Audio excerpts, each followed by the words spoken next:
Hello, my friend. Hello. How are you? President. Good to see you. Thank you so much. You're well? Yes, I'm well. Thank you so much. How are you? Very well. Very Glad good to see you. Glad to see you. Yes, Okay. you told her to stay here. Okay, let's stay here. Yeah, some At official least for a things. moment. Yes.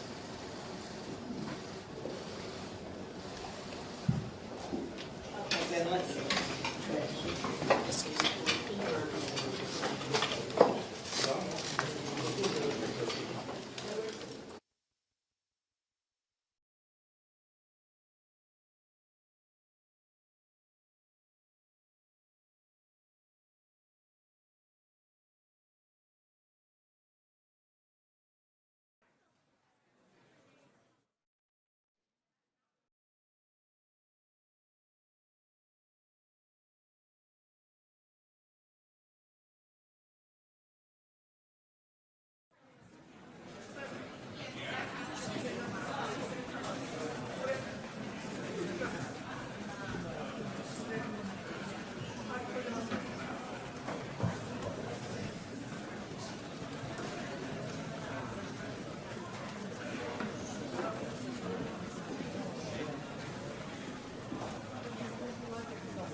Excellencies, ladies and gentlemen, the opening plenary of the Summit on Peace in Ukraine is about to start. The first speaker will be Ms. Viola Amherd, President of the Swiss Confederation. The plenary will be chaired by Mr. Cassis, Head of the Federal Department of Foreign Affairs. Madam President, you have the floor. Excellencies, ladies and gentlemen, it is an honor for me to welcome you here to the Bürgenstock, high above Lake Lucerne. There is a long tradition of seeking ways out of war in peaceful places. The Bürgenstock is that kind of place.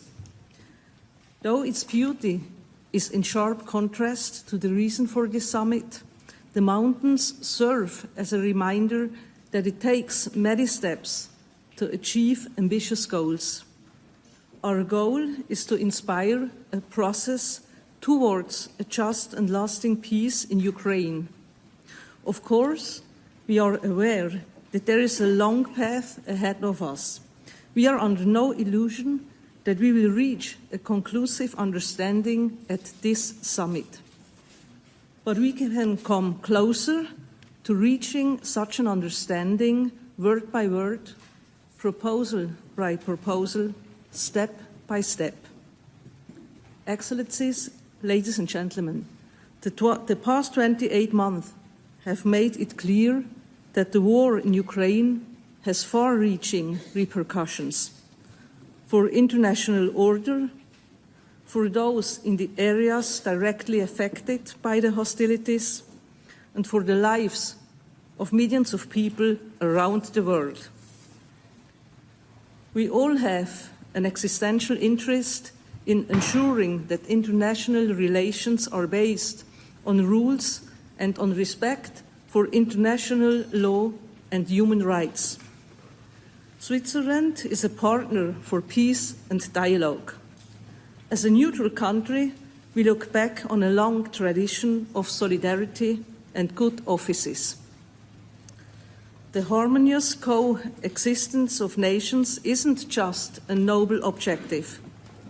Striving for a just and peaceful international order is a commitment set out in our Constitution. To fulfill this responsibility and honor our tradition, my government accepted President Zelenskyy's request to host this summit. Our aim is to launch a broadly supported process where voices from all corners of the globe can discuss their ideas and points of view. The fact that you have accepted our invitation and that your nations, as well as international organizations, have sent such high-level delegations proves that this approach was right. Although our objective is ambitious, it is in the interests of everyone here to commit to this ambition. Excellencies, ladies and gentlemen, we are all aware that a peace process without Russia is inconceivable. A lasting solution must involve both parties. As an international community, we can help to pave the way. That is why we are here. At the same time, we are aiming to achieve real progress on specific issues. With your support, we have defined 3 issues of global impact that we will discuss in our working groups. These are nuclear safety, food security, and the human dimension of the war.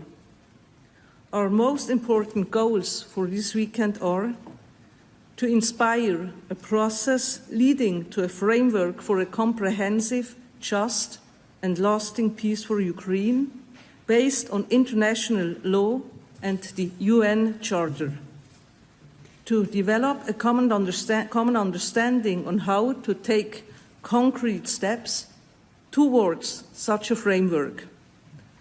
And we want to discuss how and under what conditions Russia can be included in this process.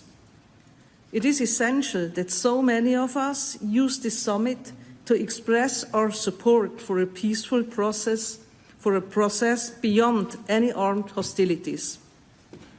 Over the past few months, you have actively and with the utmost commitment helped plan and prepare for this summit. I wish to thank you most sincerely for your help. Excellencies, ladies and gentlemen, finding a path to peace requires perseverance and will.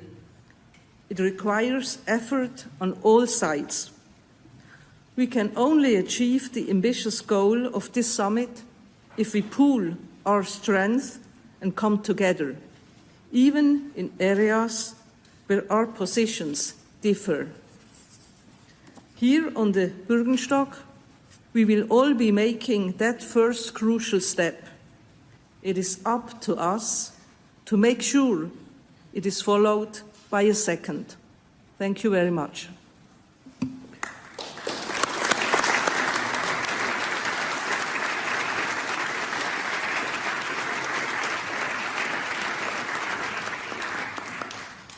Thank you, Madam President. And now I invite the President of Ukraine, Volodymyr Zelenskyy, to take the floor for his address. Thank you so much. Madam President, thank you. Thank you for your efforts to organize the summit and bring about a just peace. Ladies and gentlemen, today is the day when the world begins to bring a just peace closer. I thank everyone who has worked for this day, every leader, all the teams and advisors, all the states. 101 states and international organizations are now at the summit, and this is a tremendous success, our success, the common success of all those who believe that a united world, United Nations are stronger than any aggressor. Distinguished leaders and representatives of states and international organizations, everyone who is here today for the sake of a just peace. I'm pleased to welcome everyone to the first Peace Summit, which can be the first step towards a just end to the war of Russia against Ukraine.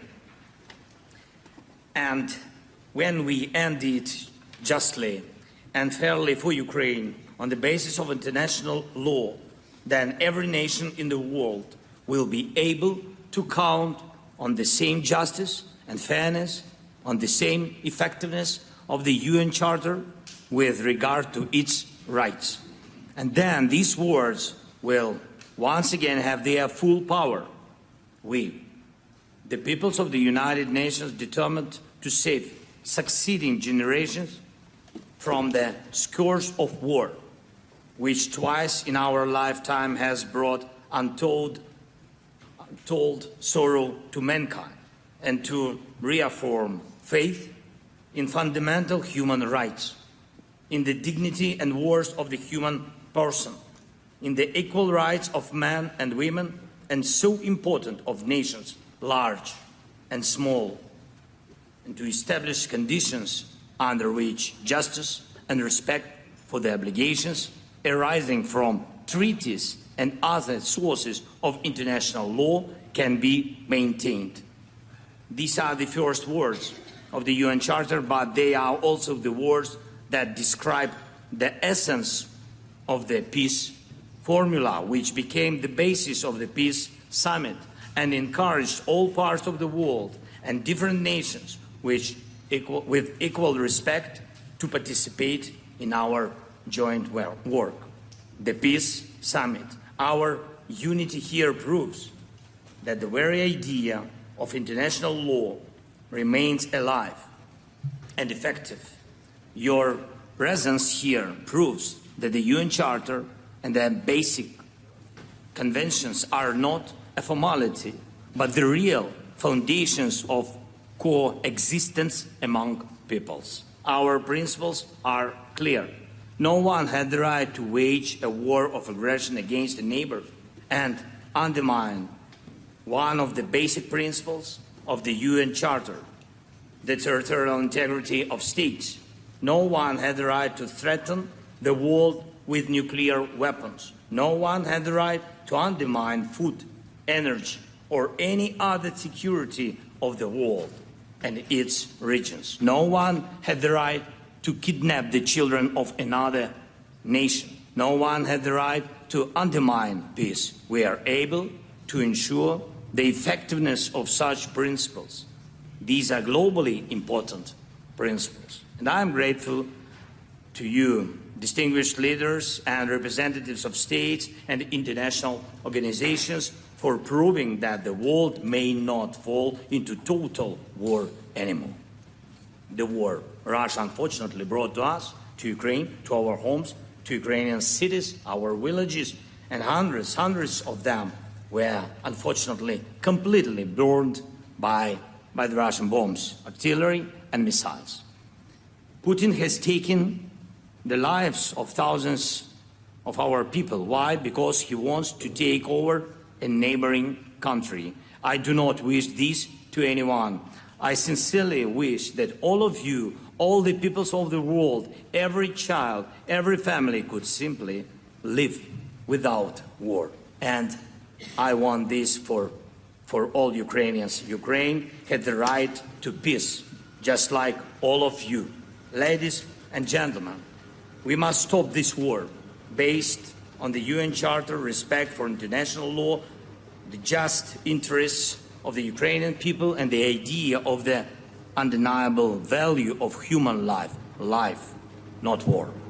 Now we will focus on 3 points, like Madam President said, on what is useful to everyone in the world, without exception. The first point is radiation and nuclear safety. The second is food security. The third is the release of prisoners and deportees, adults and children, military and civilians whose lives have been broken by war. We will focus on 3 initial points of the peace formula, and in the process of working on them, we can reach an agreement and create an action plan for each point of the formula.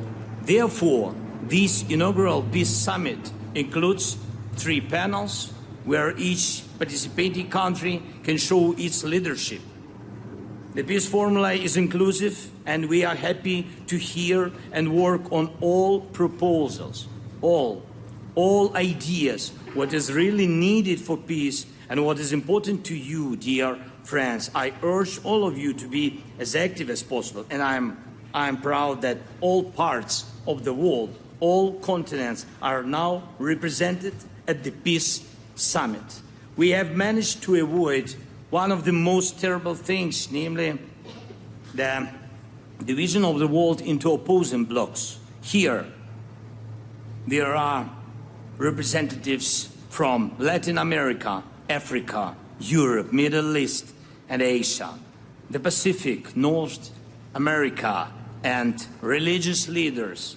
101 participants, and no one had the privilege of deciding for another. This is true multipolarity, when each political pole of the earth is represented and has its own influence in solving a globally important issue.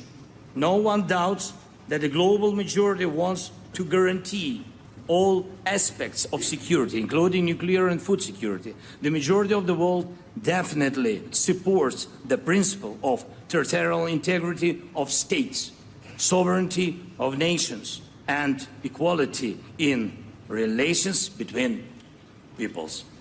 The world majority definitely wants to live without bloody crises, deportations, and ecocides. And so every nation that is not represented now and that shares the same values of the UN Charter, indeed and word, will be able to join our work in the next stages. The peace formula encourages all the powers of the world to think about ending the war and to propose how to end it. And therefore, the very idea of war has already lost. Putin should switch from the language of ultimatums to the language of the world majority, which wants a just peace. Distinguished leaders and representatives of states, what exactly can this summit deliver. First is to prove that the return of security is indeed possible. We will work out the steps with you. Second is to provide a real plan to make every step for peace work, from nuclear and food security to the release of prisoners and deportees, to the complete end of the war without the threat of its new outbreak. I believe it's possible. Third, there is no need to reinvent the wheel when the UN Charter already defines the foundations of peace and normal coexistence of peoples. We just have to return to them. And for this purpose, we need to decide how countries will cooperate, who will be co-leaders, in order to fix and implement an action plan. These are absolutely clear and achievable goals. Now, there is no Russia here. Why? Because if Russia was interested in peace, there would be no war. We must decide together what a just peace means for the world and how it can be achieved in a truly lasting way. The UN Charter is the basis for us. And then, when the action plan is on the table, agreed by all and transparent for the peoples, then it will be communicated to the representatives of Russia. And so that at the second peace summit we can fix the real end of the war. Now we are starting this path together. We must prove that the united world is a world of peace, a world that knows how to act correctly. Thank you for attention. Thank you for participating in the summit. I hope for fruitful work together, of course, together. We all need peace. Slava Ukraini!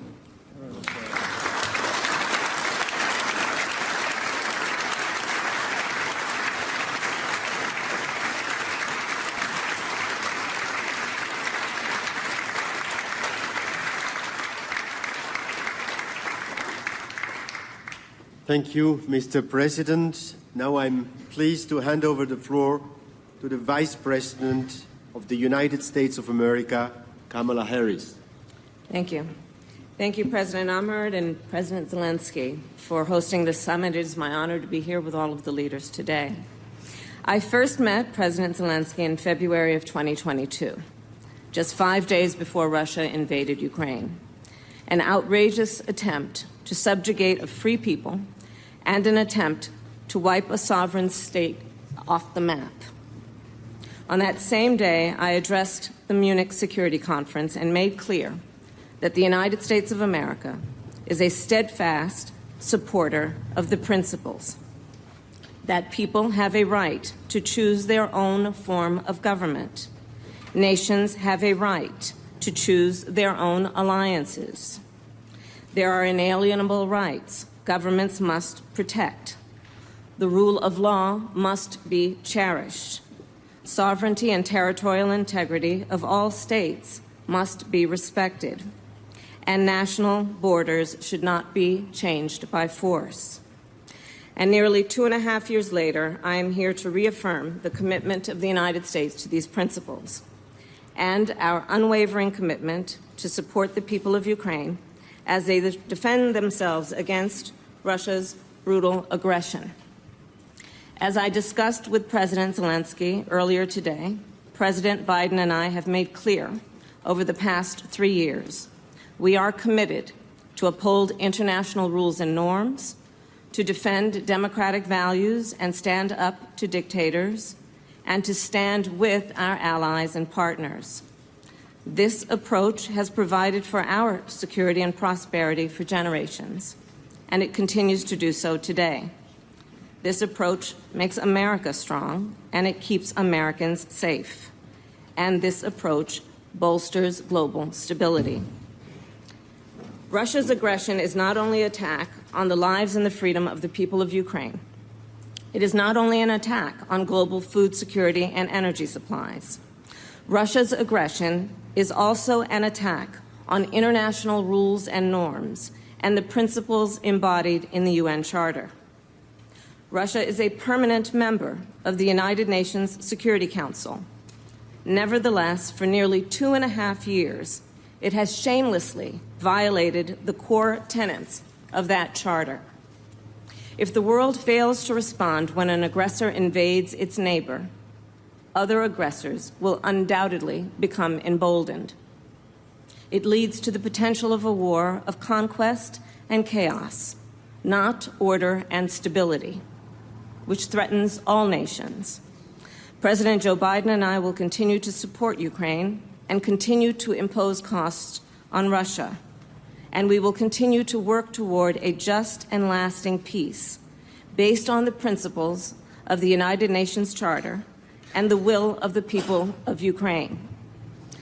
President Zelenskyy, the United States shares your vision for the end of this war and an end to the suffering of the Ukrainian people. And let us all then commit to the imperative of returning innocent children kidnapped by Russia, returning them to their homes.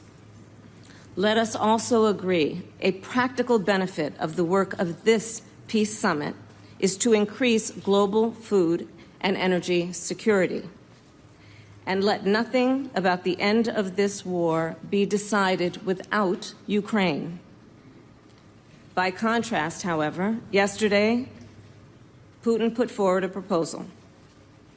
But we must speak truth. He is not calling for negotiations. He is calling for surrender.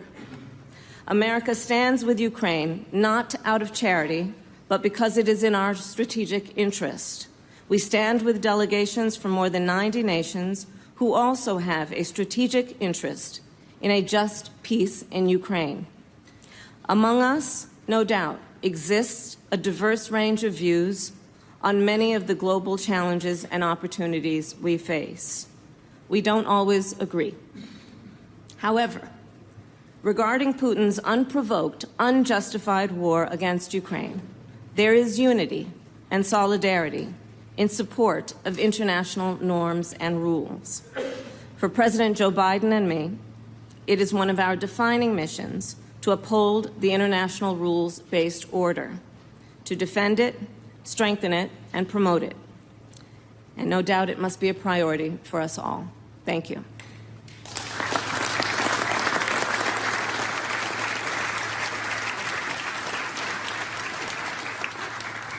Thank you, Madam Vice President. May I now ask the President of the European Commission, Ursula von der Leyen, to give her address. President Amherd, liebe Viola, President Zelenskyy, dear Volodymyr, Vice President Harris, dear Kamala, Presidents and Prime Ministers, Viola, Ministers, President Zelenskyy. Excellencies. We have all come to Switzerland from different places, with different histories. We may not always see the world in the same way, but there's something all our countries have in common. We all value our independence and our freedom. We all expect our borders to be respected. We all yearn to be the masters of our own destiny. Some, indeed many countries, have had to fight for this, for independence, for self-determination, for freedom. And this is also what Ukraine is fighting for. This is also what the people of Ukraine desire. And their greatest aspiration is to be independent and free in peace. They want the missiles to stop hitting their cities. They want to live free from fear. They want their children to be safe, not constantly worrying about the next air raid siren. Surely this is the right of all countries and all people. And this is why we're here today. We're here today to help bring an end to a brutal and unjust war, a conflict that has shattered lives and displaced millions. The echoes of Russia's war of aggression reverberate across the globe. Energy prices have soared, food prices have exploded, and it is a cautionary tale for the entire world. Is it right that a larger country can invade and take territory from a smaller neighbor? The answer is, of course, no. It is written in the Charter of the United Nations. And that is why it is vital that we reaffirm that charter. It is vital that we pledge again to uphold firmly the principles of the UN Charter. Freezing the conflict today with foreign troops occupying Ukrainian land is not an answer. In fact, it is a recipe for future wars of aggression. Instead, we need to support a comprehensive, just, and sustainable peace for Ukraine. One that restores Ukraine's sovereignty and its territorial integrity, the inviolability of all borders, the sovereignty of all nations. This is at stake. And history teaches us the quest for peace is fraught with challenges. But it was precisely from the ashes of World War II that the United Nations were born. And today we need once again to light that beacon of hope for global peace and security. We, the international community, must stand together to support Ukraine in its pursuit of peace. That is how we open the path to peace. That is how we open the path that will allow lives and homes to be rebuilt. And that is how we open the path to restore international peace and security. Our common task is to reaffirm the primacy of the United Nations Charter. Thank you very much.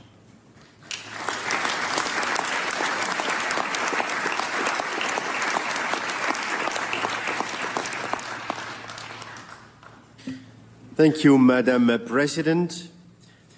As we would like to give the opportunity to speak to everybody during the upcoming sessions, I kindly ask all speakers to limit your interventions to 1 to 3 minutes. I am now pleased to invite the President of Kenya, William Ruto, to give his intervention. The President of Switzerland, the President Zelenskyy of Ukraine, Madam Vice President of the United States, heads of states, ladies and gentlemen. 79 years after the international community established a multilateral institutional framework to save succeeding generations from the scourge of war, Russia's invasion of Ukraine has been a horrifying spectacle of carnage and devastation, which has left 500,000 people dead and 7.1 million people displaced in its wake. Across the world, people and nations are enduring the negative consequences of disrupted supply chains. Kenya's position has been clear and unequivocal from the beginning. Russia's aggression against Ukraine is unlawful, unjust, and a violation of the fundamental principles of international law, which honor the sovereign equality of nations, upholds their territorial integrity, and advocates the peaceful resolution of all disagreements. Just like the war in Ukraine, the war in the Middle East has been equally devastating. So is the case with the war in the Sahel region in Africa, in Eastern DRC, in Somalia, in the Horn of Africa, and of course in the Sudan. 40 million Africans have been displaced by the war in our continent, and 2.5 million kids are out of school.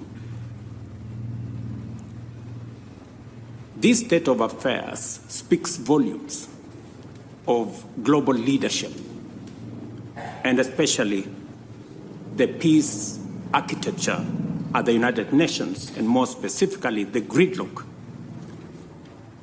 at the United Nations Security Council.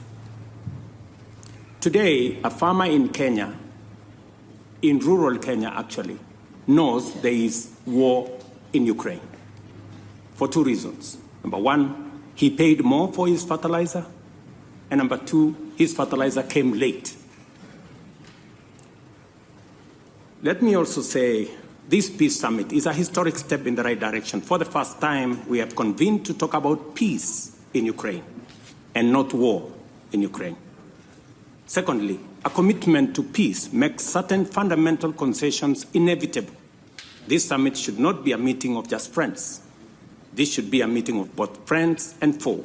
To succeed in this positive trajectory, Russia must be on the table, number one. Number two, an American general, Norman Swartzwell, said, the more we sweat in peace, the less we bleed in war. It is time for leaders of the world to talk about peace, negotiate peace, work hard to build peace, and configure a global strategic framework that integrates peace as the sole means and end of human endeavor. Finally, we have gathered here and we are reminded by the Indian statesman Mahatma Gandhi, who said that an eye for an eye will make humanity blind. Just as Russia's invasion of Ukraine was unlawful and unacceptable,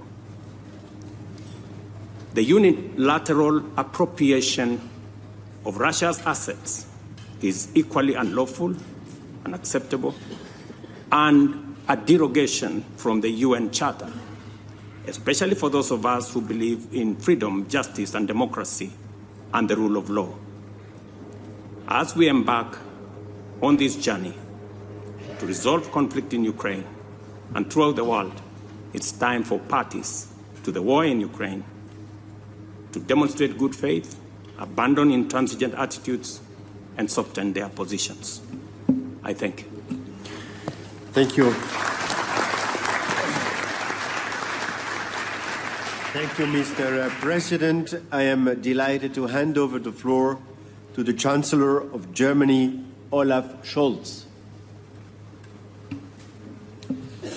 Madam President, dear Viola Amherd, dear Volodymyr Zelenskyy, colleagues, ladies and gentlemen. We have come here today to talk about peace. Peace in Ukraine first and foremost, of course, but nothing less than our global security and the rules-based international order are at stake. For Ukraine, defending itself for over 2 years against the Russian aggression is an existential fight to secure its free and democratic future, as Russia denies Ukraine its independence, its territorial integrity, and its very existence as a sovereign nation. This illegal war of aggression has shattered peace and brought imperialism back to the European continent. While this is a war in Europe, it has, as we have witnessed over the last 2 years, far-reaching global consequences. This war has endangered international food and energy security. It has put the threat of a nuclear catastrophe back on our minds. It has weakened global economic growth and highlighted the fate of the most vulnerable of innocent civilians, unlawfully displaced persons, in particular children and prisoners of war. This all comes to show. This war affects us all. That is why I describe the Russian war of aggression as a Zeitenwende, a watershed moment. But how to end Russia's war against Ukraine and achieve a just and lasting peace? Let me share some reflections with you today. First, no country wants peace more than Ukraine. But let us be honest, peace is more than the absence of war. An immediate ceasefire without serious negotiations, without a roadmap toward a just and lasting peace, merely on the basis of so-called new realities, would only legitimize Russia's illegal land grab. In the end, this would result in yet another frozen conflict, a scenario that is unjust, dangerous, and not sustainable, neither for Ukraine nor Europe or the international community as a whole. Second, Some say that any negotiated peace must take into account Russia's legitimate security concerns. Let us recall that before the invasion, both NATO and the US were ready to enter into a broader discussion on European security that included all relevant countries. The aim was to promote transparency and stability and to build trust in order to reduce the likelihood of future conflict. As we all know, it was Russia that chose war over diplomacy and dialogue. So let me be very clear. Whatever the perception of one's own security concerns may be, these concerns must not and cannot justify an invasion of a peaceful neighboring country. Third, I would like to highlight that it is Ukraine, the victim of unprovoked aggression, that has had the courage to present to the world a peace plan. Inspired by President Zelensky's peace formula, many, if not all, of the countries represented here today have participated in the Copenhagen, Jeddah, Valletta and Davos meetings of national security advisors. And so we are here today. I'm very grateful to our Swiss hosts that we can enter into a truly global exchange on principles for a just, lasting and comprehensive peace and on how to achieve the widest possible international support for a future peace process in Ukraine. Which document is better suited to guide us than the Charter of the United Nations with its fundamental principles of territorial integrity and sovereignty? This also includes the respect for international humanitarian law and human rights. It includes the sovereign equality of all states, the peaceful resolution of conflicts, and multilateral cooperation for the benefit of humanity. These principles are binding for us all, and they are the foundation of the international rules-based order. My last point today is on Russia. It is true, peace in Ukraine cannot be achieved without involving Russia. But let us not forget that, as we speak, Russia continues to relentlessly wage its brutal war. We all know Russia could end this war today or at any given moment once it ceases its onslaught and withdraws troops from Ukraine. To date, Russia has refused to heed our collective call for peace on the basis of international law and the UN Charter. Our gathering today is important, and I want to thank all of you for your participation. We all recognize that achieving peace still requires tremendous efforts. We should jointly seek to achieve a framework and a roadmap for concrete steps in this direction. I have compared this process to a small plant that needs watering, nurturing, and delicate care. Let us engage collectively in ensuring that this plant develops and grows. Let us use the time until our next meeting to intensify our efforts. I look forward to your and to our discussions.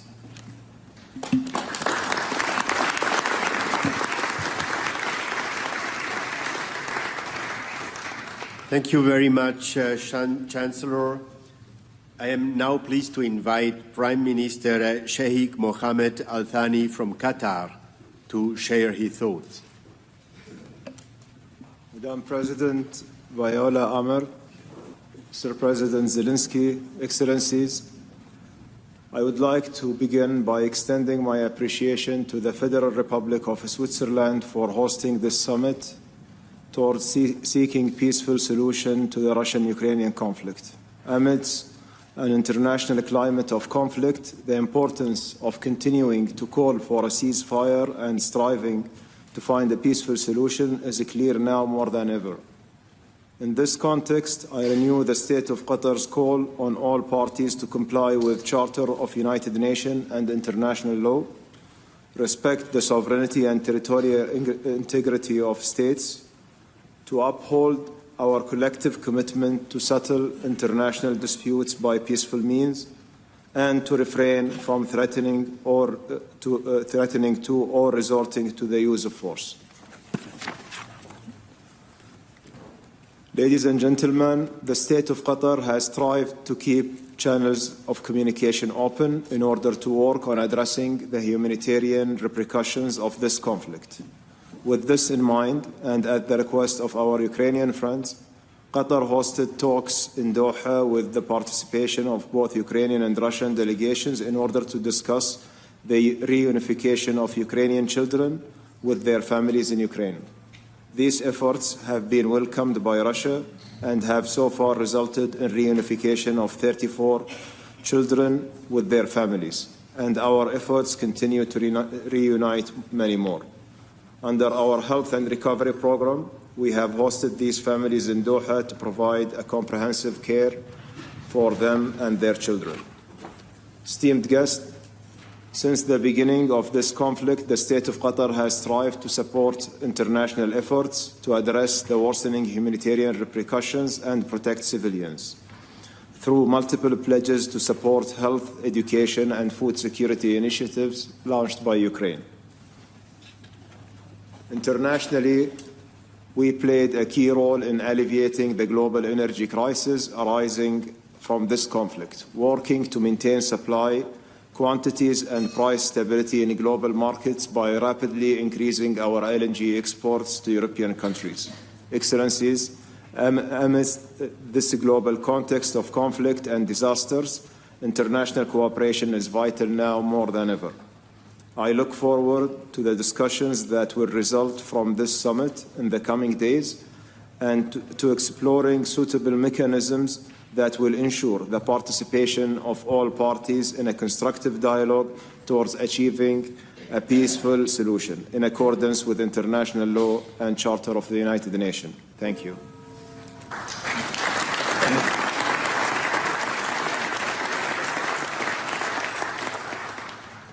Thank you, Prime Minister. Thank you also for being on time. May I hand over to the Minister of Foreign Affairs of Saudi Arabia, Prince Faisal bin Farhan Al Saud. Your Excellencies, I would like to thank the Swiss Confederation for inviting us to attend this summit, in line with its long tradition as mediators and peacemakers. The Kingdom's participation in this summit stems from our commitment to support all efforts at reaching an end to this conflict and achieving sustainable and just peace and security. We hope this summit provides the much-needed basis for placing us on a political track to resolving the conflict. Since this conflict erupted, the Kingdom has asserted the centrality of international law, the importance of peacefully resolving differences through dialogue, and the need to reduce tensions and mitigate the global impacts of the war. His Royal Highness the Crown Prince and Prime Minister also extended the Kingdom's good offices to both sides, expressing our readiness to mediate and bring the conflict closer to a solution. These efforts have positively contributed to the exchange of hundreds of prisoners, including multiple foreign nationals. The disruption to peace and security in Europe has affected global stability and hindered collective action and global cooperation. We reaffirm the importance of facilitating access to global food supplies and working to strengthen both global food and energy security in the face of the challenges the world faces. More than 2 years into this conflict, the impact is felt by the international community, and it is therefore a shared burden to encourage peace and negotiation rather than further escalation. The Kingdom views as a priority the need to facilitate a cessation of hostilities and to encourage an environment conducive to peace, one that spares further destruction and the loss of life. This overreaching consideration has been reflected in our balanced position from the beginning of the conflict, while leveraging our positive relations and good offices with both sides in search of a pathway to peace. We have also sought to provide Ukraine critical humanitarian assistance to alleviate the suffering of the Ukrainian people. These principles reflect the Kingdom's long-standing position, and we will continue to lend our support to all efforts to facilitate dialogue between both parties. We believe it is important that the international community encourage any step towards serious negotiations, which will require difficult compromise as part of a roadmap that leads to peace. And here it is essential to emphasize that any credible process will need Russia's participation. We hope the outcomes of this summit reflect those aims. Thank you.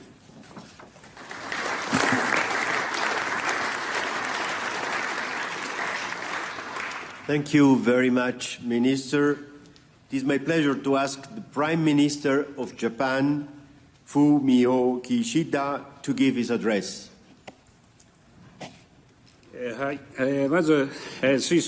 Excellencies, ladies and gentlemen, I sincerely thank Switzerland for the wonderful hospitality and the gracious efforts in hosting the summit. Since immediately after Russia started its aggression against Ukraine more than 2 years ago, Japan has been implementing strict sanctions on Russia, as well as providing strong support to Ukraine, thinking that today's Ukraine may be tomorrow's East Asia. The day before yesterday, I signed the bilateral document with President Zelenskyy to continue further our support for Ukraine. In May of last year, I chaired the G7 Hiroshima Summit, where President Zelenskyy and the leaders of the invited states also joined the discussion to confirm the 4 principles, including the upholding of the principles of the UN Charter, such as respecting sovereignty and territorial integrity. With this discussion at Hiroshima serving as a basis, I am delighted to see representatives from 100 or so countries and international organizations gathered here today to bring peace for Ukraine. We are here together today with one shared objective in mind. We all hope for peace to be restored in Ukraine as soon as possible. Such peace must be a just and lasting one, standing on the principles of international law, including the United Nations Charter. Such peace should never justify unilateral change of status quo by force nor coercion. To realize a just and lasting peace in Ukraine is symbolically significant to lead the international society as a whole to a world of cooperation and collaboration, not one of division and confrontation. I call on all of you gathered here to show leadership in guiding the way forward. For the international community to unitedly take on the challenge, we need to urgently address pressing issues which may directly affect lives and livelihood of our people. Japan, as the co-chair, will actively contribute to the debate on nuclear energy safety, which is one of the subjects of this summit. The question of human rights and humanitarian aspects is also important. Japan will strengthen our efforts to support Ukraine in the electricity sector, as well as in removing the landmines to restore safe and secure daily lives for the people. Next year, Japan plans to host an international conference on mine clearance. Japan will continue to contribute in a valuable but uniquely Japanese way. Japan will continue to work closely with the international community to recover peace to the beautiful land of Ukraine.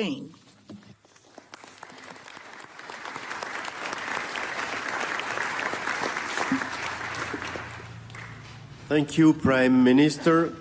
And now I'm delighted to pass on the Prime Minister of the United Kingdom, Rishi Sunak. Thank you, President Amherd, President Zelenskyy. Colleagues, Russia chose to wage war on Ukraine. We come here united because we choose peace. Peace based on the foundational principles of the United Nations Charter. The Ukrainian people did not ask for this fight, but in defending their country, their valor and their sacrifice have been truly humbling to witness. It is a cruel paradox that the things that make life worth living are also the things for which brave men and women are prepared to die. For family, for freedom, for the ability to shape one's own future. We salute them all, just as we abhor all of those who have pushed this fate upon them. I recall my first visit to Kyiv when I saw the explosive devices that departing Russian soldiers had placed in children's toys and footballs. There can be no justification for that. There can be no justification for escalating nuclear rhetoric. There can be no justification for disrupting food supplies to tens of millions of vulnerable people. Now, there will be, of course, a diversity of views around this table, but I commend and thank everyone for their participation here today, demonstrating that you all seek a genuine peace to this conflict. Because Putin has no interest in a genuine peace. He's launched a sustained diplomatic campaign against this very summit, ordering countries to stay away. And we should ask, why does Russia feel that they are so threatened by a summit discussing the basic principles of territorial integrity, food security, and nuclear safety? Instead, Russia's representative at the United Nations recently said, the only topic for any international meetings on Ukraine will be the unconditional surrender of the Kyiv regime. Well, that will never happen, because aggression cannot and will not prevail. Instead, we must set out the principles for a just and lasting peace based on international law and the UN Charter. That is the path to a permanent cessation of hostilities, showing that we will always protect the right of all nations to determine their own future. And this summit is the chance to start down that path, to respond together to the global impacts of the war in Ukraine, to send a strong message from the international community to Russia and beyond that we want to end the suffering. We want to see an end to this war, and we want to make this the day that the path towards a just and lasting peace in Ukraine became that much closer. Thank you.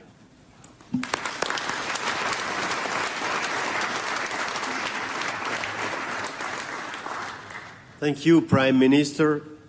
I'm honored to now pass the floor to the Prime Minister of Timor-Leste, Mr. Shah Mama Gush Mahu.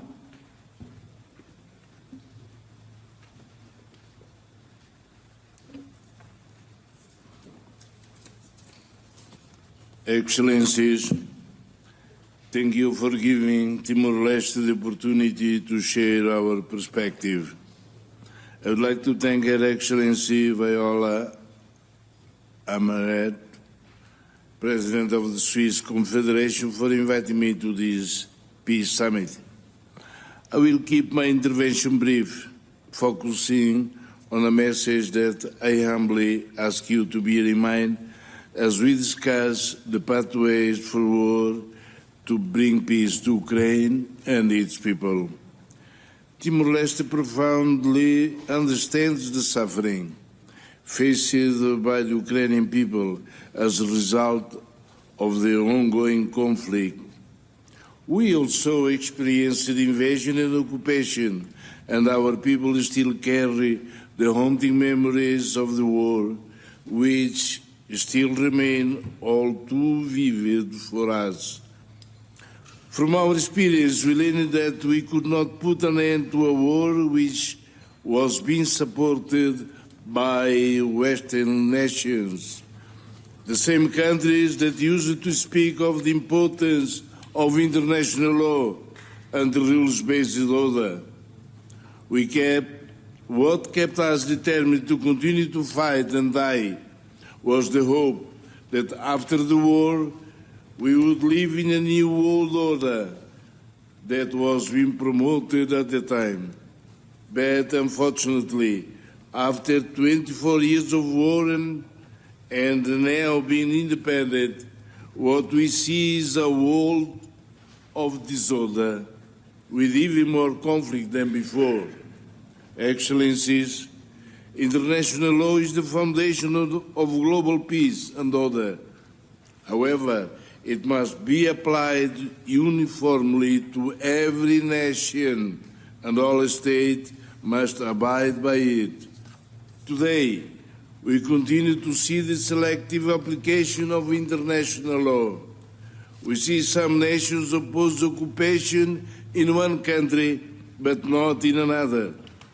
Too often, the very nations that proclaim the sanctity of international law are the ones that violate it. If we are committed to maintaining international peace and security, we must apply international law consistently, without selective enforcement, and treat all conflicts with equal importance. We have a moral obligation to address and be concerned about all conflicts equally. Currently, around 65 wars continue worldwide. Even if they seem distant from our own countries, we must not forget them. We must hold on to international law's promise of justice and reach for peace. Excellencies, I will conclude my message by once again appealing to you to remember these points as we move forward in our discussions and, more importantly, after we return to our respective countries. Thank you.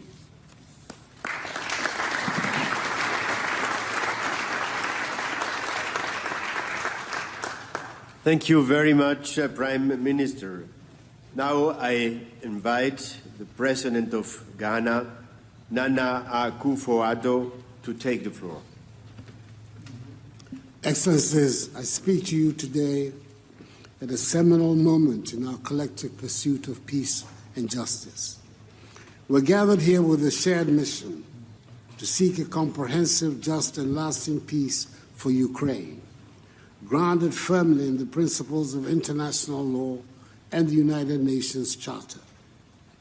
It is well established that Russia's aggression against Ukraine constitutes a flagrant violation of international law, an unjust act that has wreaked havoc not only on Ukraine, but on economies worldwide, particularly those in Africa. Ghana, one of 28 African countries who joined the global majority at the General Assembly of the United Nations in condemning the act of aggression, did so for principal reasons, emanating from her historic opposition to great power hegemony, domination and bullying of small nations, which led her to lead Africa's successful struggle for liberation from colonialism, imperialism, and the racist system of apartheid. The ripple effects of the Russia-Ukraine conflict have reached far and wide, disrupting global trade, destabilizing markets, and exacerbating economic hardships for millions and millions of people. The African continent has been particularly hard hit. Our economies, already vulnerable and struggling to recover from the impacts of the COVID-19 pandemic, have faced additional strains due to this conflict. The blockade of the Black Sea has led to severe shortages and skyrocketing food prices, which have precipitated a food security crisis across Africa, as many nations rely heavily on these imports to feed their populations. The cost of living has surged, and the specter of hunger and malnutrition looms large over our most vulnerable populations. In the face of such widespread suffering, it is imperative that we come together to chart a path towards peace. This summit offers a crucial platform for dialogue, enabling us to address the complexities of this conflict and work collaboratively towards a resolution. In this context, the Ukrainian peace formula stands out as a critical framework for reaching lasting peace. The formula emphasizes several key elements essential for a sustainable resolution: the immediate cessation of hostilities, the withdrawal of Russian troops, and the restoration of Ukraine's territorial integrity. It also underscores the need for the protection of human rights and the facilitation of humanitarian aid to those affected by the conflict. By adhering to the principles outlined in the Ukraine peace formula, we can ensure that any peace agreement is just, equitable, and enduring. It is equally imperative that any resolution, whilst respecting Ukraine's sovereignty and territorial integrity, addresses the legitimate security concerns of all parties involved. This comprehensive approach will help prevent future conflicts and foster a stable and secure environment in the region. The Ukraine peace formula provides a viable roadmap, and together we can work towards a future where all nations can coexist in harmony and security. And it is for this reason that Ghana regrets the absence of the Russian Federation and the People's Republic of China at this meeting. This meeting is a testament to our collective will to seek peace and justice, and I'm hopeful that through our concerted efforts we will succeed, no matter how long and arduous the journey. I thank you for your attention.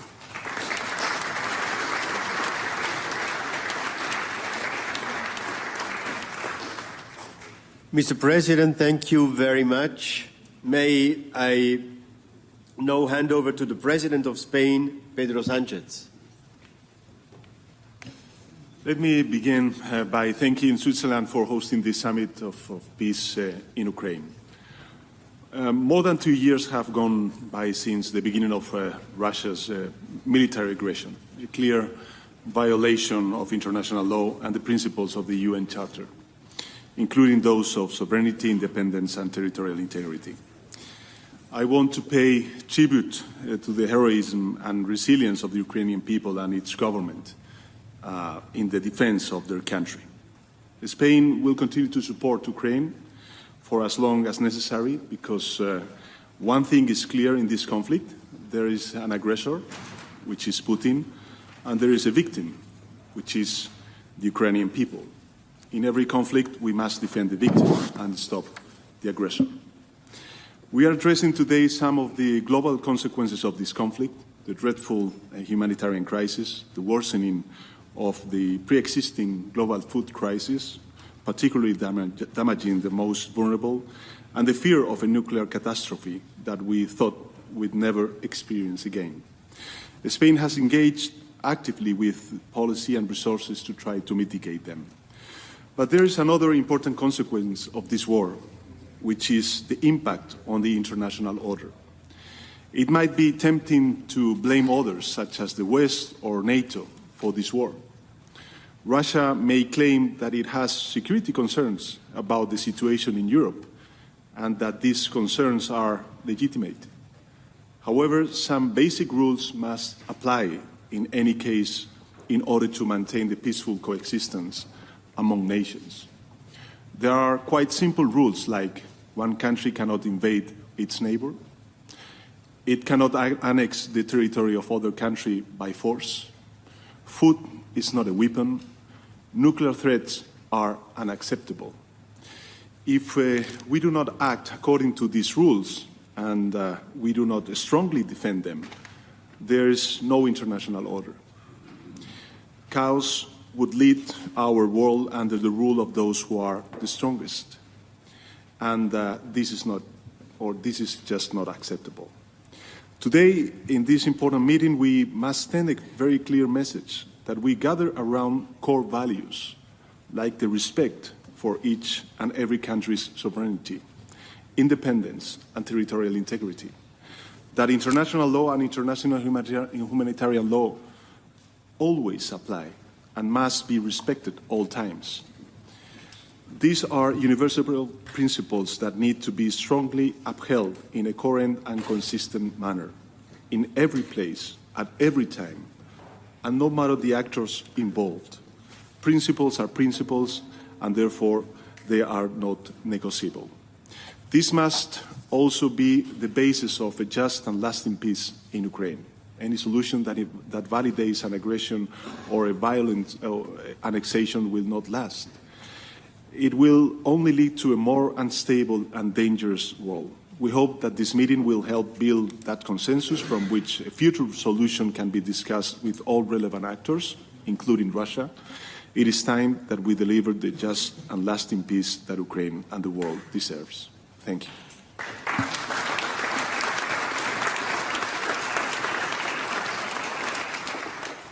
Thank you, Mr. President.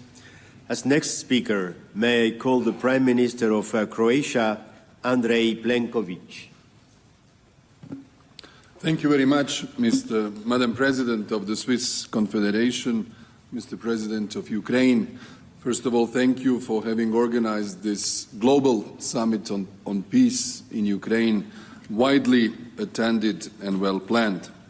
Russia's invasion of Ukraine actually is not only 2 years and 4 months long, it's a 10-year invasion and aggression of a neighboring country that has proved that the international law is not respected, that the global governance has been left without an answer to this conflict. It has caused disruptions to European security, energy, food supplies, and had a global impact. The unjustified narratives of questioning Ukrainians' identity, of falsely alleging the so-called denazification of Ukraine, were just pretext for the territorial ambitions. And even yesterday we heard the tactics, salami at its best. In 2014, Crimea, Donetsk and Luhansk. In 2024, Zaporozhye and Kherson. Then perhaps a pause, and then one can see what may happen later. Therefore, there are differences between peace and peace. The peace that Croatia can advocate will never be the peace where the victim should capitulate and get rid of its own territory. The real peace should involve immediate ceasefire, strong international engagements based on previous experiences, with even perhaps a high-level personality involved that can be trusted by all sides, in order to use all the mechanisms that the United Nations have in the past had on the similar experiences of peaceful reintegrations of temporarily occupied territories. Croatia, that has itself been a victim of aggression 30 years ago, shares to Ukraine its extensive experience on humanitarian issues, including in prisoner exchanges, forced transfers of children and civilians searching for missing persons, psychological support for veterans and humanitarian demining, strong expertise on the prosecution of war crimes. We shall support President Zelenskyy's peace plan, work in coordination with the rest of the international community in order to achieve a just peace and Ukrainian future that will be integral when it comes to its territory and democratic when it comes to its values, because your defense of your homeland was heroic. Slava Ukraini!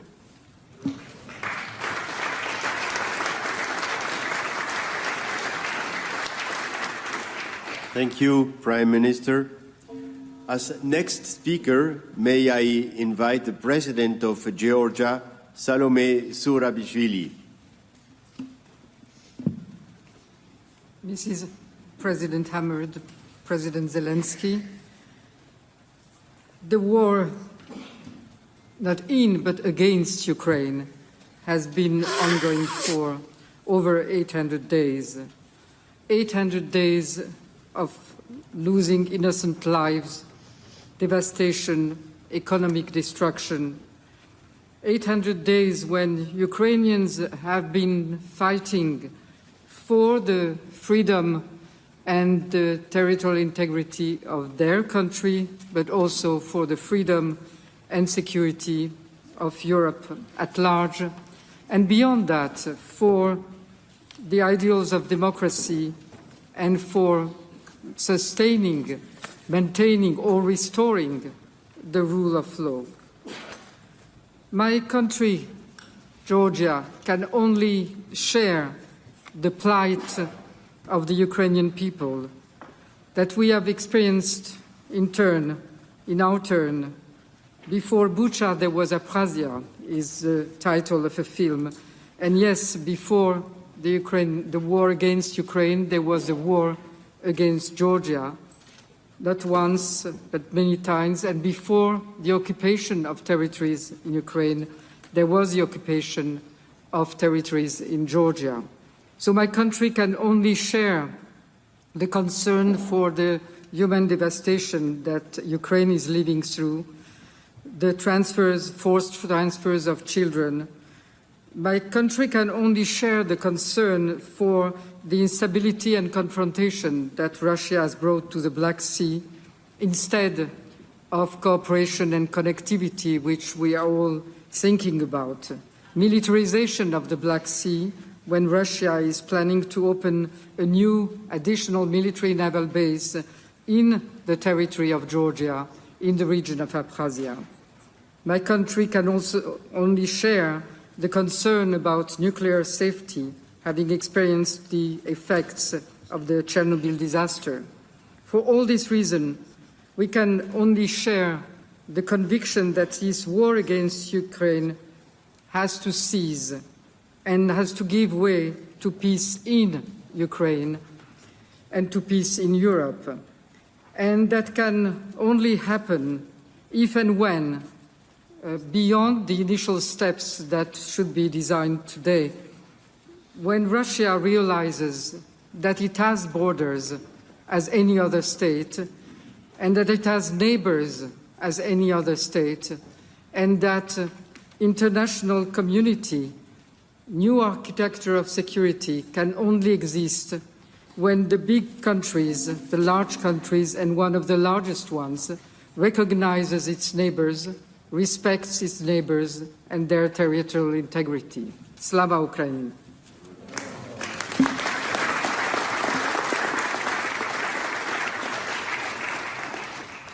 Madam President, thank you very much.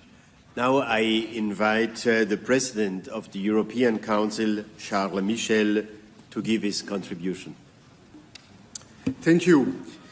Madam President of the Swiss Confederation, Mr. President of Ukraine, first of all, let me thank you for organizing this important summit.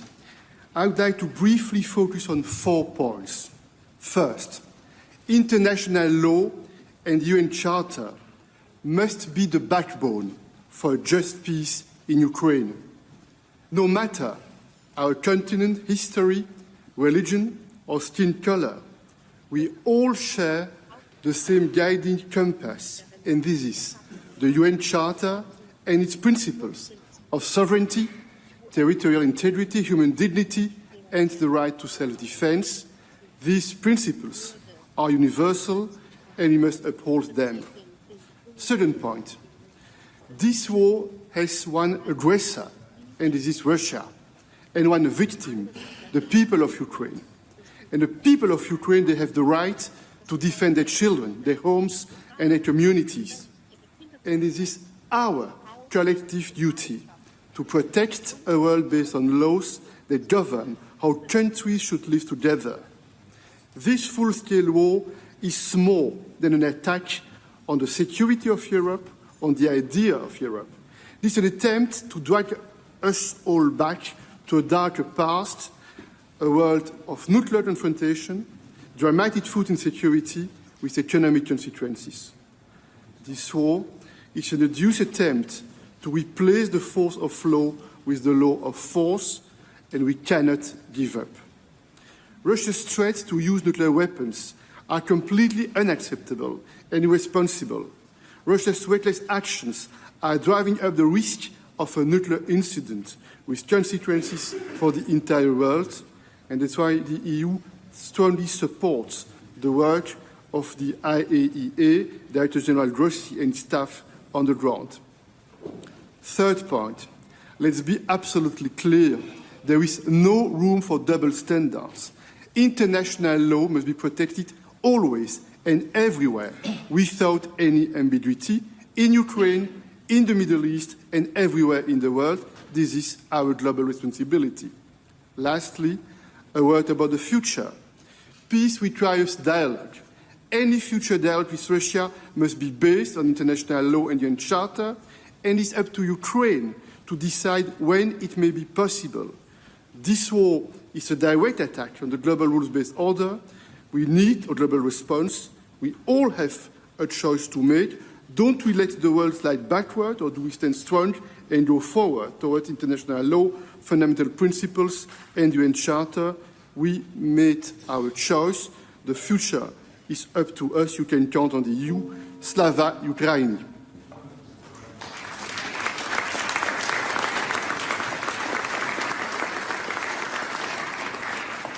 Thank you, Mr. President. Vielen Dank, Herr Präsident.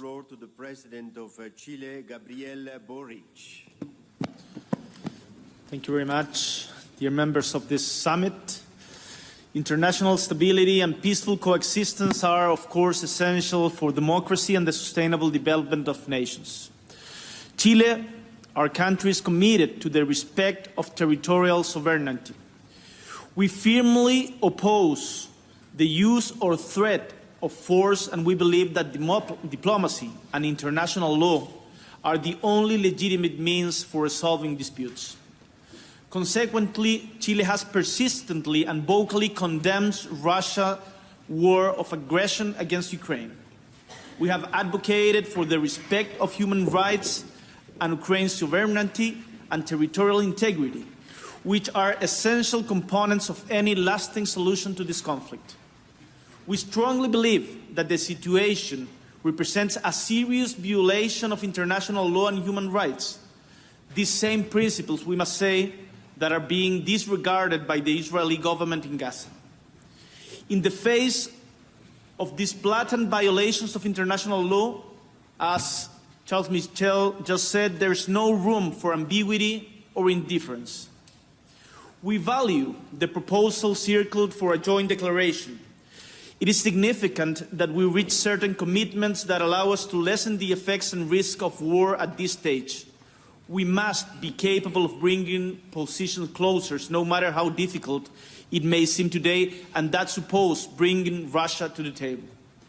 In this regard, I want to highlight the importance we give to the protection of Ukrainian nuclear facilities, as they are a key element of international well-being. Likewise, we must rule out the use of nuclear weapons, as many of you have said, because we know they constitute a risk of incalculable consequences for all humanity. It is also essential to ensure Ukraine's maritime sovereignty and food security, which implies allowing the free circulation of food and other products to and from Ukraine, because hunger must never be used as a weapon of war, not here, not in Gaza, nor in any conflict in the world. In addition, it's urgent to promote humanitarian measures such as the release of all prisoners of war, both Russian and Ukrainian. And more so, we need to ensure the protection of Ukrainian children who have been forcibly displaced or illegally transferred to Russia. It is necessary to commit the entire international community on that. Finally, I would like to reaffirm my country's offer to contribute to humanitarian demining in Ukraine at the post-conflict stage. Dear heads of state, why a country that is so far away from this war as Chile is participating in this summit? It is not because we don't like Putin, which personally I don't, or because we have sympathy for Mr. Zelenskyy. It is not because we support NATO ampliation to the east, or because we are part of one or other geopolitical coalition puzzle. It's because we, as a small country in the south of the world with our 20 million inhabitants, are aware that only the respect of international law and human rights can guarantee peace. The same applies to the conflict on Gaza. We do not accept to choose between the barbarism of Hamas or the massacre that the Israeli government, led by the war criminal Mr. Netanyahu, is doing nowadays. We choose humanity and the civilizatory advances that we together as United Nations have achieved. Today is Ukraine and Palestine, tomorrow could be any one of us. So let's keep on working together for peace. Thank you.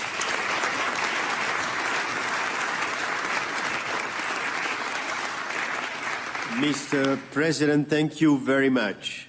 As next speaker, may I call the President of Poland, Andrzej Duda. Thank you very much. Excellencies, hosts, organizers, and participants of this summit. In a few days, Russian illegal and unprovoked aggression on Ukraine will have lasted 28 months. It has been 2.5 years of war crimes and crimes against humanity committed by the Russian regime and the Russian army all over Ukraine. This war is not only brutal and full of crimes. It is imperial and colonial in its nature. the Kremlin intends to enslave the Ukrainian people, their children, use Ukraine's resources, destroy their culture, and deprive Ukraine of the right to freely choose its development path and security arrangements. In the part of the world which I represent, Russia is often called the prison of nations, and for good reason, because it is home to almost 200 ethnic groups, most of which became residents of Russia as a result of the methods used in Ukraine today. Russia remains the largest colonial empire in a world which, unlike European powers, has never undergone the process of decolonization and has never been able to deal with the demons of its past. As members of the international community, we have to finally say there is no more space for colonialism in the modern world. I want to state clearly, it is solely Moscow who is responsible for the war, but it does not mean that Russia is acting alone. I'm referring here to the shameful role that Putin's puppet in Belarus, Alexander Lukashenko, has played in this war while oppressing his own people. I want to remind everyone that not only did he allow the Russian army to attack Ukraine from the territory of Belarus, but he also initiated a series of hybrid attacks against the Baltic states and Poland's eastern borders, attacks which have lasted for 3 years. Ladies and gentlemen, Ukraine, as a victim of a full-scale military aggression, has the full right to defend its sovereignty and independence by any means that are in accordance with the international law. And it is the obligation of the entire international society to spare no efforts in supporting Kyiv in its struggles. The peace agreement that will eventually be worked out has to ensure the sovereignty of Ukraine, full practical capabilities to defend its independence, as well as free and unimpeded right to shape its internal and foreign policies without Moscow's influence. Excellencies, the road to achieving lasting peace will be long and full of challenges. I appreciate the decision of organizers of this event to focus on less controversial issues. I hope that the progress made in those areas will allow us to further pressure the Kremlin to stop the aggression and withdraw its forces from Ukraine in its internationally recognized borders. The success of this initiative depends on bringing on board a vast representation of UN members and supporting the UN Charter. Only with broad international support and comprehensive consultations can we work out a basis for the future peace agreement. This also could and should serve as a universal basis for peace agreements in other conflicts. Thank you.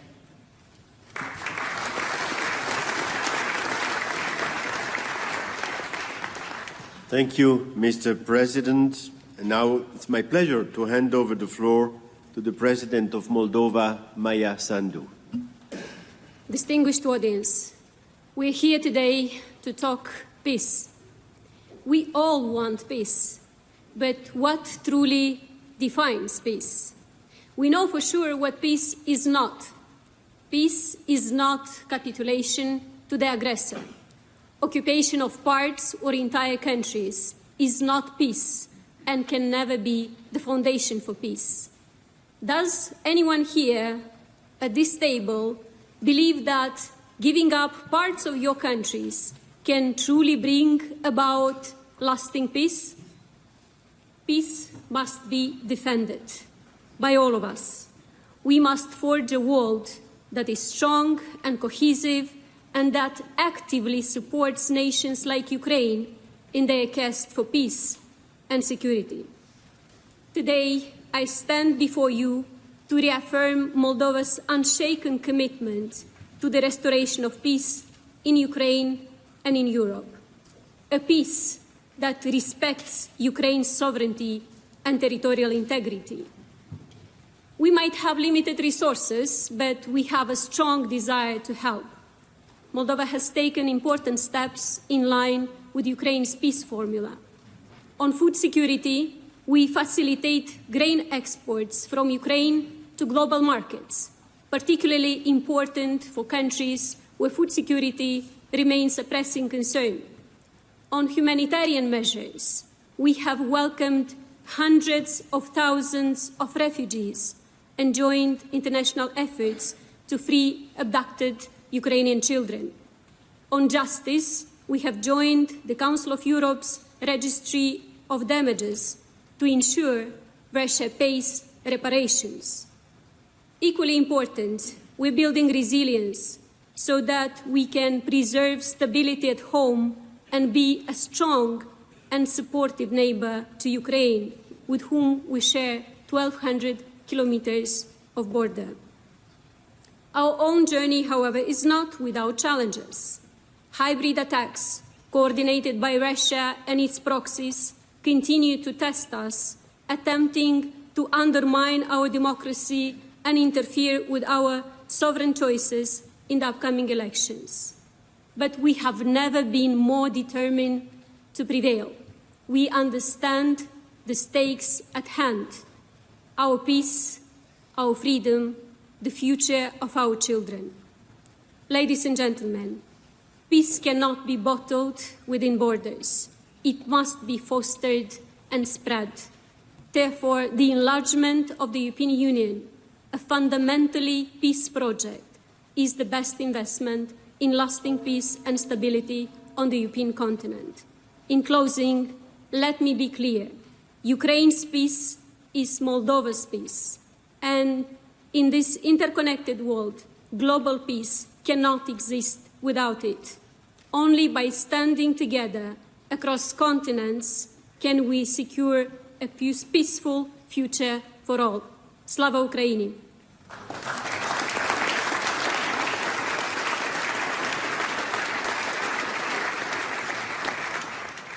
Thank you, Madam President.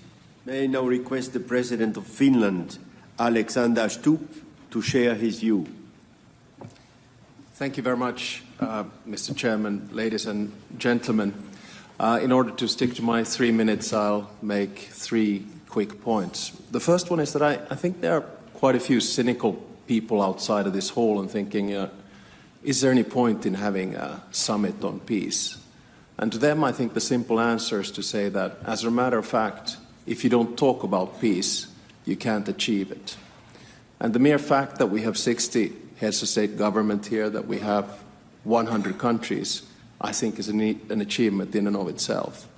And I think for us in the global West, it's very important to listen to the voices that we've heard here today. I listened attentively to the President of Kenya, President of Ghana and Chile, Prime Minister of Qatar, and the Foreign Minister of South Africa. There are wars waging around the world, and they call for peace as much as this one. Now, for those who don't come from next to Russia, you must also understand that a lot of us are worried. We have 1,300 kilometers of border with Russia. Since the 1300s, we've had over 30 wars and skirmishes with Russia. Russia invaded Finland in World War II. We lost 10% of our territory, including the land where my grandparents were born and where my father was born. This is why the reaction from our side has been so vehement. My second point is that I actually think this has been a good week for peace. Why? Because of this summit, because of the G7 summit, because the EU negotiations for Ukraine started this week, and because of the support that our NATO allies are giving to Ukraine. So I think that Ukraine actually starts this path towards peace from a position of strength, much stronger than what it was 3 weeks ago let alone 3 months ago. My third and final point is, when we talk about peace, it's important to talk about the nature of peace. And here's where I think it's very important to listen to not only President Zelenskyy, but all of those who say that this has to be a just and sustainable peace, which is based on international law and the UN Charter. It also means that we need to have a follow-up to this meeting as soon as possible, because peace is very rarely an end state. It's always a process. And let me finish off by saying what my predecessor and mentor, President Ahtisaari, once said: what humans begin, humans can also end. So I hope that this summit will be the first step in the path towards peace. Thank you for the invitation, and Slava Ukraini.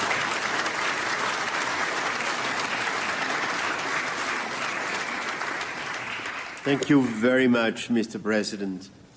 Let me now hand over the floor to the President of Argentina, Javier Milei. The floor is yours. Buenas tardes a todos. Good evening.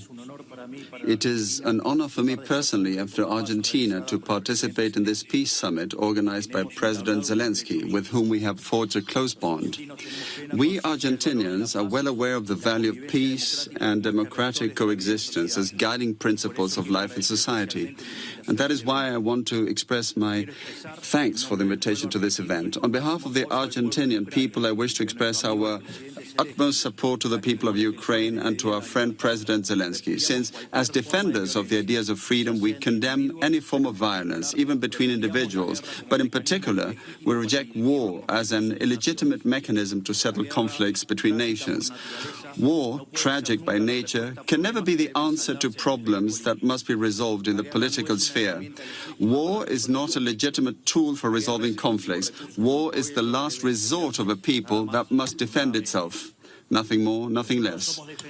We are defenders of the ideas of freedom. Libertarianism, as we understand it, is unrestricted respect for the life project of others, based on the principle of non-aggression in defense of the right to life, liberty and private property. As defenders of freedom, we can only advocate for peace among peoples and free nations. When we say that the guiding principle of our doctrine is the defense of life, liberty and individual property, what we are saying is that there is a direct relationship between peace, trade and prosperity.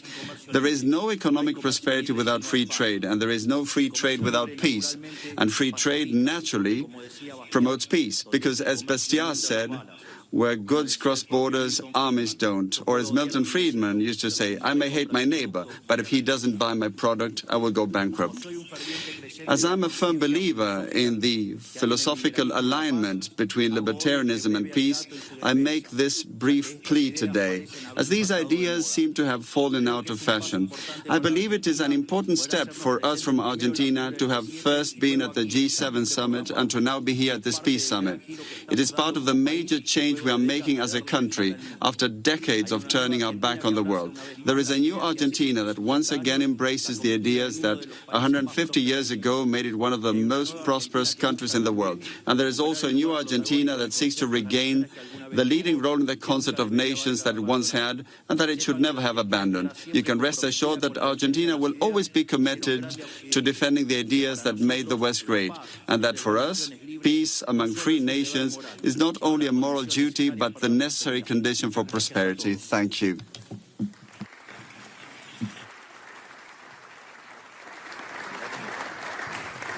Mr. President, thank you very much. As next speaker, may I call the Prime Minister of Denmark, Mette Frederiksen. Dear colleagues, thank you very much for hosting this important meeting. A year ago, the national security advisors from 14 very different countries met in Copenhagen for a first discussion on how we could advance peace in Ukraine. And today, more than 100 countries and organizations are in this room. I think it shows a very strong and united wish for universal peace and stability. Of course, also for Ukrainians. They have now been under attack for almost 2.5 years. and the widespread global consequences of the war are well known. Russia's continued and relentless attacks against Ukraine's cities and people show how far we are from peace today. Yet we stand strong. We gather here today around a shared understanding and a shared fundamental commitment to the UN Charter and international law, to the principles of sovereignty, independence, and territorial integrity. This is our baseline, and it has to be our baseline for our path towards peace. If we do not stand up for these principles, then what are we all worth? We cannot accept a world where borders can be changed by military force, where the aggressor sets the rules. We have a special responsibility and we have a common interest to support a solution to the war in Ukraine, a comprehensive, just and lasting peace for Ukraine. And by being here today, we have taken that responsibility upon us. As we meet today, we also take good note that concrete progress has been achieved in some key issues: nuclear safety, ensuring reliable export of grain to global markets, and bringing unlawfully deported Ukrainians back home safely. These are not small steps. They make a big difference for many affected all around the world. And these steps must pave the way for concrete results in other areas. I think all of us knows that it's not simple to achieve just and sustainable peace, especially because Russia do not want peace. Not in Ukraine, not in neighboring countries, not in the Sahel region, not in Middle East.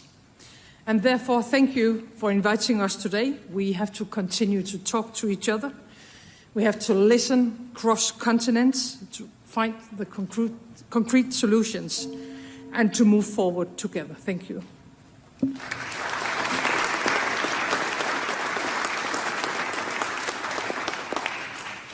Thank you, Prime Minister. And now it's my pleasure to invite the Prime Minister of Estonia, Kaja Kallas, to make her intervention. Thank you. Excellencies, ladies and gentlemen, the outcome of Russia's aggression against Ukraine will have a profound effect, not only on the European but also global security architecture.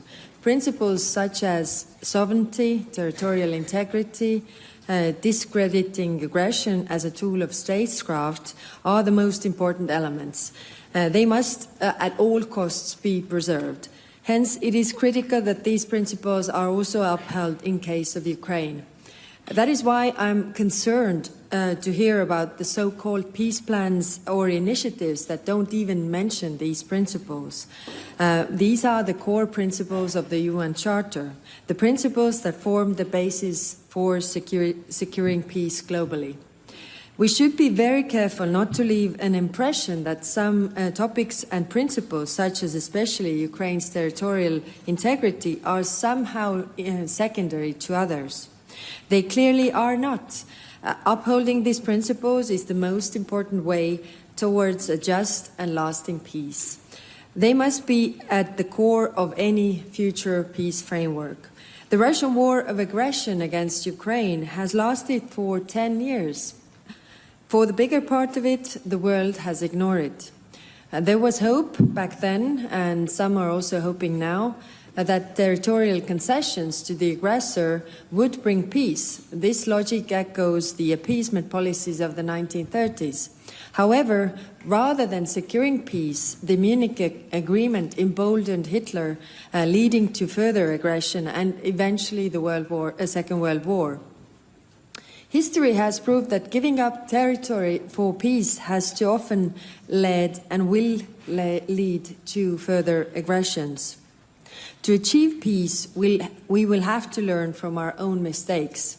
Failure to do so would bring a colossal cost in human lives across the globe. Excellencies, ladies and gentlemen, Many countries have suffered under colonial wars. So has mine. I know that Russia isn't typically thought as colonial power. Estonia, my own country, went through Russia's colonization and occupation for almost half a century, up until 1991. I grew up during the last part of that time. My own mother, forcefully deported to Siberia as a baby, has suffered from war crimes that Russia inflicted upon far too many. In theory, it was called peace, but it was peace on Russian terms, meaning mass atrocities, meaning repressions, meaning colonization. So witnessing the continuation of Russia's colonialistic land grab policy today in Ukraine is a heartbreaking reminder of how history can repeat itself. I really hope this time we are able to learn from our past mistakes. Thank you.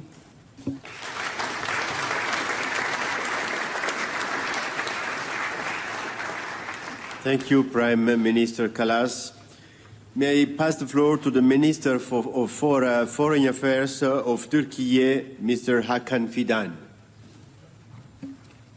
Esteemed Presidents, Prime Ministers, Excellencies, at the outset, let me thank our host for bringing us together, President Amherd and President Zelenskyy. For more than 2 years now, a devastating war is unfolding in the middle of Europe as a result of occupation of Ukraine. According to some estimates, the number of casualties is more than 500,000, and the war has already turned into a war of attrition. With each passing day, this tragedy could even get worse. Therefore, the timing of this peace conference couldn't be better. As the war goes on, we are running the escalation of two major risks. Geographically, this war can extend beyond Ukraine. We are already seeing deepening fault lines and fueling polarization at global levels. It is increasingly becoming a war more than between Russia and Ukraine. Secondly, this destructive conventional war has the inherent risk of involving the weapons of mass destruction. Today, we are here to try to avoid these two risks and put an end to war. We have the Ukrainian peace plan in front of us, and Russia has recently shared some terms. Regardless of the content and the conditions put forward, these are important steps and a glimpse of hope to start with. However, each side regards the other party's steps as an extension of broader war effort. This conference, therefore, may be the last exit before the breach. Excellencies, I must also note that this summit could have been more result-oriented if the other party to the conflict, Russia, was present in the room. We believe there is a growing need for a comprehensive and inclusive strategy that employs diplomacy and negotiations to reinforce measures already in play. From the beginning, Turkey has been actively engaging in diplomatic efforts. The Istanbul talks of March 2022 and the Black Sea Grain Initiative were signs that diplomacy and negotiations can really bring progress. Turkey is, as always, ready to facilitate the process. Let me underline one point here. What made the grain initiative successful and unique was its inclusive nature. It provided predictability to both sides and ensured navigation safety for the maritime exports. There is much to be learned from this example. Our most recent attempt to introduce a similar mechanism almost delivered a positive outcome. We will not shy away from putting further efforts. Turkey is staunch in its support for Ukraine's territorial integrity, sovereignty, and independence. Our vision for peace is realistic, inclusive, and practical. We are committed to crafting a way forward to that end. As President Erdogan pointed out, a fair peace will have no losers. Thank you.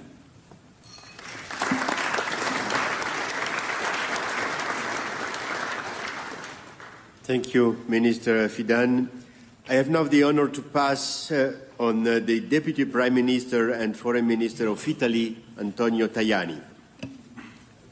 Thank you very much, Mr. President.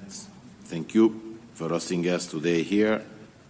The position of the Italian government is clear. As the G7 president, Italy wants to keep Ukraine at the center of this national and international agenda. Our political goal is a just peace. We are not at war with Russia, but unfortunately, there are not signs of goods from Putin to achieve peace. In fact, this war could end any moment if Russia puts an end to its aggression against Ukraine and restore Ukraine's territorial integrity. A just peace cannot imply surrender of Ukraine and continued occupation of its territory by Russia. It takes to make peace. This summit is a call for a peace based on justice and principles. The Italian president of the G7 has three clear priorities: peace, stability and growth. Italy is at the forefront in the reconstruction effort. This week in Berlin, we announced a new important initiative in the health sector, energy infrastructure, connectivity, particularly transportation in the railway sector, and culture. Special attention will go to humanitarian demining. I signed with Minister for Communities Skurakov a new memorandum to strengthen the reconstruction of Odessa. Italy will host the next conference for the reconstruction of a country in 2025.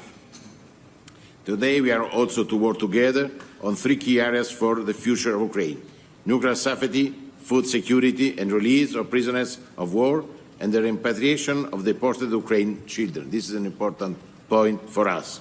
Italy gives an important contribution in all these sectors. We will continue to do so. On nuclear safety, Italy firmly supports the International Atomic Energy Agency and the action led by its Director General Grossi. Food security is a key priority for the Italian government and of our G7 presidency. At the G7 summit in Borgo Egnazia, we adopted the Apulia Food System Initiative to work on concrete objectives. Food security will be at the center of the G7 development ministerial meeting I will host in Pescara in October. We stress our full support to the program Grain from Ukraine, and we support the strengthening of Ukrainian agri-food system. It has been very positive in this context, the role played by Turkey. In this respect, we value the importance of free and safe commercial navigation. The protection of children is the most important priority. Always from Gaza to Haiti to Ukraine, in the spirit of the initiative led by the Vatican. From everywhere, we welcome in Italy young children, we provide medical support, we help them as much as we can. For this, Mr. Zelenskyy, count on Italy. We are ready for working for your country, in defense of your country. We are ready also for sending a new military package, because without our defense, it's impossible also to work for the reconstruction tomorrow. For this, we want to stop this difficult situation. Count on us, count on Italy.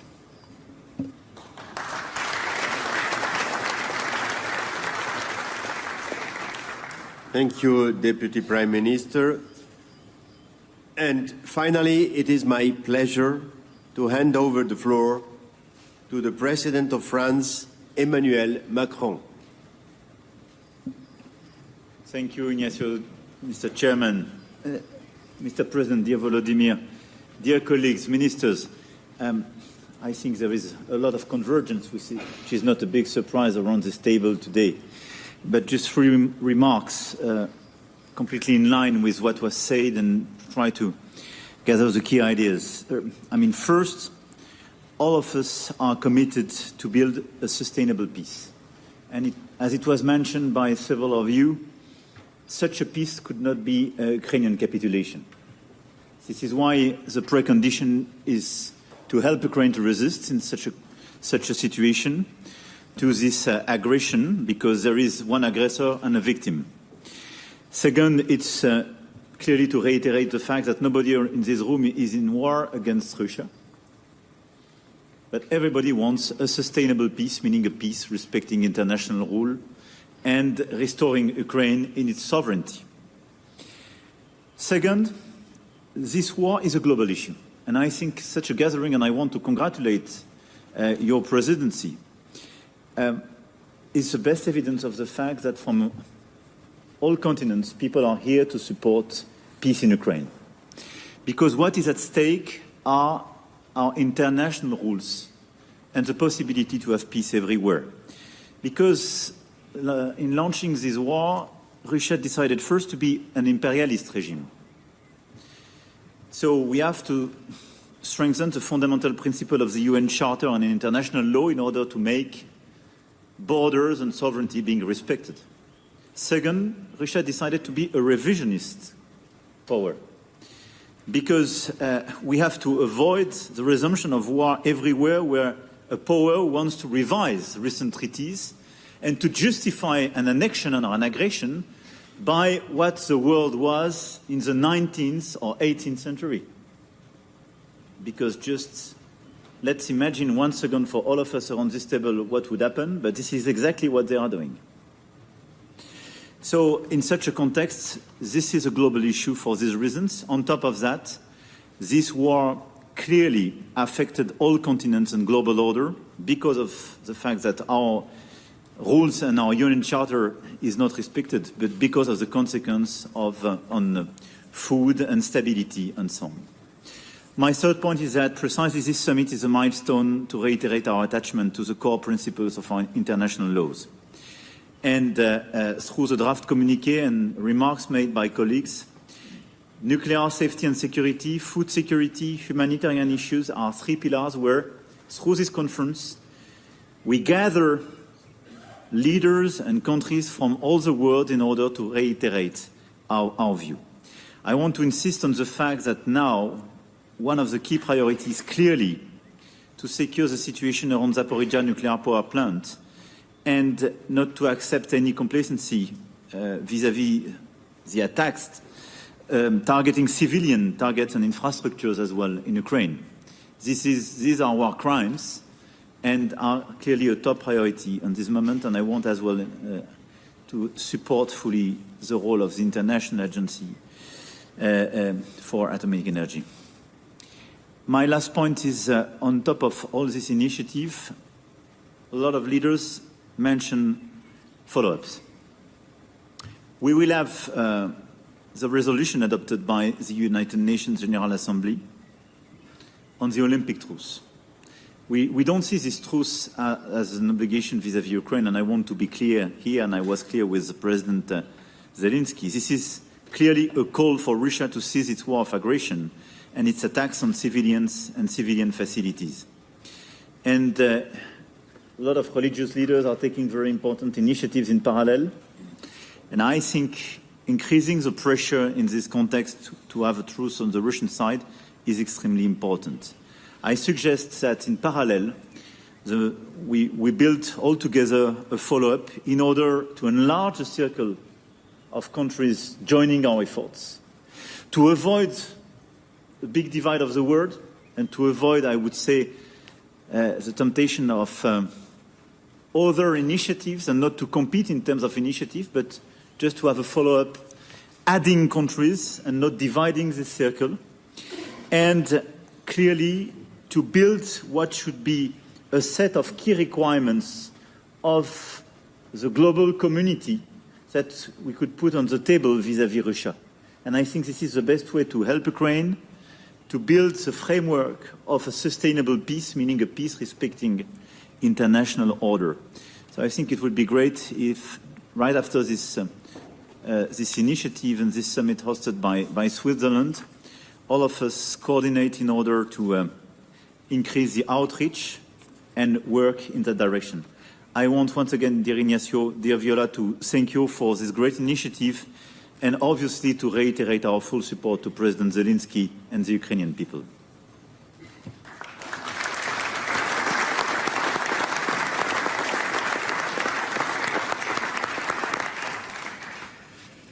Monsieur le Président, thank you very much. Excellencies, ladies and gentlemen, please let me thank you all for this rich discussion. The head of protocol will now inform us how we proceed.